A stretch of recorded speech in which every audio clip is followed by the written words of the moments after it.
Hi అండి. Welcome back to our channel Sanas కుకాలజీ. ఈరోజు మన రెసిపీ వచ్చేసి ఎంతో టేస్టీగా, ఇన్‌స్టెంట్‌గా, సింపుల్‌గా అప్పటికప్పుడు చేసుకునే అటుకుల బర్ఫీ అండి.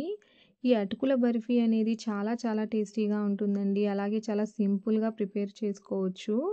పిల్లలు ఏదైనా స్వీట్ తినాలి అని అడిగినప్పుడు, ఇంట్లో స్వీట్స్ ఏం లేనప్పుడు అటుకులతో ఈ విధంగా ఈ బర్ఫీని ట్రై చేసి చూడండి. చాలా టేస్టీగా ఉంటుంది. పదండి ఇప్పుడు దీన్ని ఎలా ప్రిపేర్ చేయాలో చూసేద్దాం. స్టవ్ మీద ఒక ప్యాన్ పెట్టుకొని ఇప్పుడు ఇందులోకి ఒక కప్పు అటుకుల్ని వేసుకోవాలి. మంటని లో టు మీడియం ఫ్లేమ్ పెట్టుకుంటూ అటుకులని ఒక 2-3 నిమిషాలు డ్రై రోస్ట్ చేసుకోవాలి. దీన్ని హై ఫ్లేమ్‌లో అస్సలు రోస్ట్ చేయకూడదండి. హై ఫ్లేమ్‌లో రోస్ట్ చేస్తే ఇవి మాడిపోతాయి. లో టు మీడియం ఫ్లేమ్‌లోనే వీటిని 2-3 నిమిషాలు ఈ విధంగా రోస్ట్ చేశాక ఇప్పుడు స్టవ్‌ని ఆఫ్ చేసేసుకోవాలి. ఆఫ్ చేసుకొని అటుకులని చల్లార్చుకోవాలండి. అటుకులనేటివి ఈ విధంగా క్రంచీగా, క్రిస్పీగా ఉండాలండి. అటుకులు చల్లారాక ఇప్పుడు ఇందులోకి ఒక 5, 6 జీడిపప్పుల్ని, అలాగే 5, 6 బాదంని గూడా వేసుకోవాలి. ఇప్పుడు ఈ జీడిపప్పు, అటుకులు, బాదంని మిక్సీ జార్‌లో వేసుకుందాం. ఇప్పుడు ఇందులోకి ఒక 3 యాలకులను వేసుకొని మెత్తగా ఫైన్ పౌడర్ లాగా గ్రైండ్ చేసుకోవాలి. ఈ విధంగా గ్రైండ్ చేసుకున్నాక ఫైన్‌గా ఇప్పుడు ఇందులోకి ఒక అరకప్పు బెల్లం తురుమును గూడా వేసుకొని ఇంకొకసారి బాగా ఫైన్ పౌడర్ లాగా గ్రైండ్ చేసుకోవాలి. చూడండి ఈ విధంగా ఫైన్‌గా గ్రైండ్ చేసుకోవాలి. ఇప్పుడు ఈ పౌడర్‌ని ఒక ప్లేట్‌లోకి తీసుకుందాం.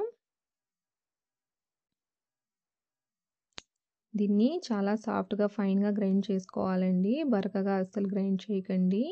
ఇప్పుడు ఇందులోకి ఒక 2 టేబుల్ స్పూన్ల మిల్క్ పౌడర్‌ని గూడా వేసుకొని ఒకసారి అంతా బాగా కలిసేట్టుగా కలుపుకోవాలి.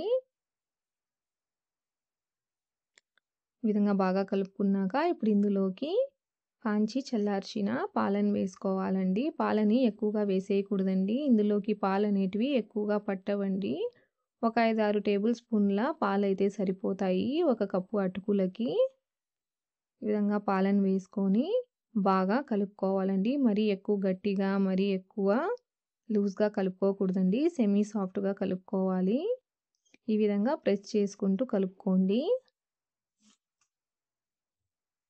చూడండి ఈ విధంగా కలిపాక ఇప్పుడు ఒక కంటైనర్‌ని తీసుకుందాం. ఈ విధంగా ఉండే ఒక చిన్న కంటైనర్‌ని తీసుకొని ఇప్పుడు ఈ కంటైనర్‌కి నెయ్యిని అప్లై చేసుకుందాం.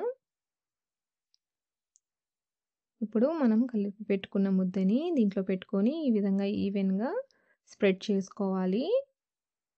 ఇలా స్ప్రెడ్ చేసుకున్నాక దీన్ని ఒక 10 నిమిషాలు సెట్ అవ్వడానికి వదిలేయాలి. 10 నిమిషాల తర్వాత ఇది బాగా సెట్ అయిపోయిందండి. ఇప్పుడు మనకు నచ్చిన సైజులో పీసెస్‌ని కట్ చేసేసుకోవడమే. చూడండి పీసెస్ అనేటివి ఎంత చక్కగా వచ్చాయో. చూడండి అన్నీ చక్కగా వచ్చాయండి. సింపుల్‌గా ఎంతో టేస్టీగా ఉండే మన అటుకుల బర్ఫీ రెడీ అయిపోయిందండి. చాలా టేస్టీగా ఉంటుందండి. అలాగే చాలా సింపుల్ రెసిపీ గూడా. చూడండి ఎంత సాఫ్ట్‌గా వచ్చాయో. చూడండి చూడడానికి కూడా చాలా బావుంది గదండీ! తినటానికి కూడా అంతే టేస్టీగా ఉంటుందండి. మీరు గూడా తప్పకుండా ఒకసారి ఈ అటుకుల బర్ఫీని ట్రై చేసి చూడండి. మీకు ఈ రెసిపీ ఎలా అనిపించిందో నాకు కామెంట్‌లో తెలియచేయండి. వీడియో నచ్చితే లైక్ చేయండి, షేర్ చేయండి. అలాగే నా ఛానల్‌ని సబ్స్క్రైబ్ చేసుకోండి.